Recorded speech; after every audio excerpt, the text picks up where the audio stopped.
Meron na naman tayong bagong OLA na sisilipin kung saan tumatawag sa akin yung kanyang agent at in-offeran ako ng kanyang cash loan. Kinukulit ako ng kanyang agent na mag-apply sa kanilang application dahil up to 28,000 daw yung pinapautang nila at yung offer sa akin may chance pa daw ako na magkaroon ng offer sa kanila ng 15,000 agad-agad. Well, sisilipin muna natin itong loan app na to kung legit ba siya o isa na naman ba siyang fly-by-night na OLA. Kaya naman kung interesado ka dito sa ating topic ngayon, keep on watching.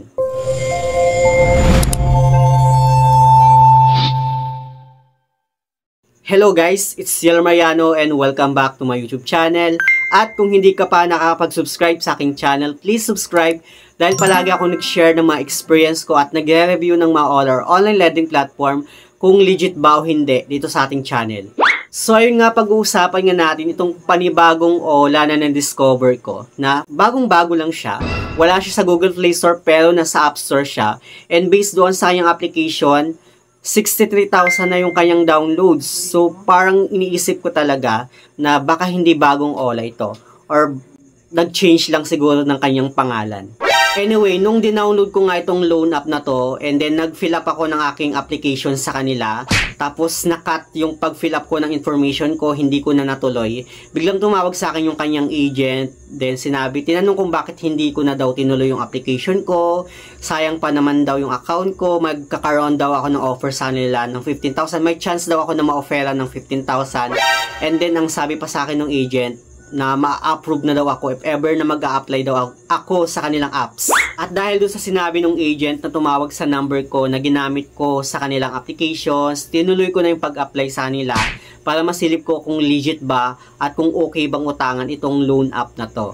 So itong ang loan app na tinutukoy ko ay itong ang si Yogo Pera Cash Loan Online na pagmamayari ni Snook Lending Incorporation, kung saan 63,000 na yung kanyang downloads at meron siyang 4.1 na ratings. So inopen ko na nga itong loan app na to and then dito sa kanyang dashboard makikita natin yung maximum loanable amount na pwede nating mahiram, which is up to 28,000 daw. And then pagdating naman sa kanyang loan term payment, 120 days to 240 days daw siya. Sa kanyang interest, 10% to 18%. At dito nga sa kanyang baba, makikita natin yung qualification niya, which is registered daw siya sa AMLC, SEC at NPC. Anyway, meron akong napansin sa kanyang dashboard, which is meron siyang icon ng messenger dito sa gilid niya. And then nung pinindot ko siya, may lumabas nga yung messenger ko, which is yung dalawa kasi yung messenger na ginagamit ko.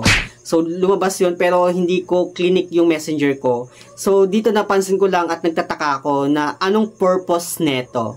Anyway, tinuloy ko na nga yung pag-apply and dito kailangan natin mag-provide ng cellphone number na gagamitin natin sa kanilang application at ilalagay lang din natin yung OTP na na-receive natin. Then after nun, balik ulit sa kanyang dashboard, click lang ulit natin yung loan now and then fill up na tayo ng ating information. Katulad na lang ng ating una guys na information na pipilapan natin is yung ating valid ID.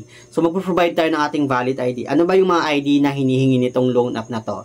Bali yung mga ID is UMID, GSIS-ID, SSS, PRC-ID, Passport, PhilHealth, Driver's License, Pag-ibig, Voter's ID, tsaka National ID.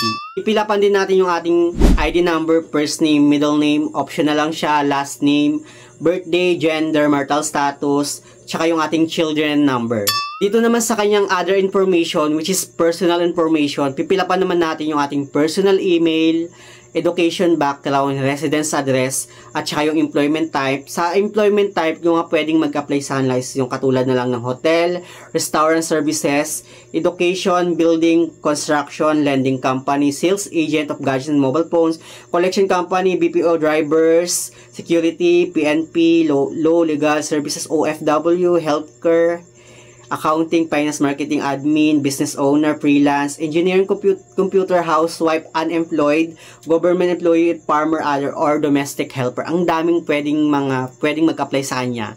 At sa baba pa niya, pipilapan natin yung ating monthly salary, company name, tsaka yung ating FB name. Required na ilagay natin yung ating Facebook name sa kanilang application. Anong purpose nun? Sa kanyang contact information naman or emergency contact, bali kailangan natin mag-provide ng at least 4 contact person na gagawin nating reference. Alam nyo na, yung mga ganyan. So, after nun, dito sa kanyang withdrawal information, magpo-provide naman tayo ng ating withdrawal account, which is GCash, bank transfer, Maya, GrabPay, or yung cash pickup, which is RD Pawn Shop, or M. Luelier.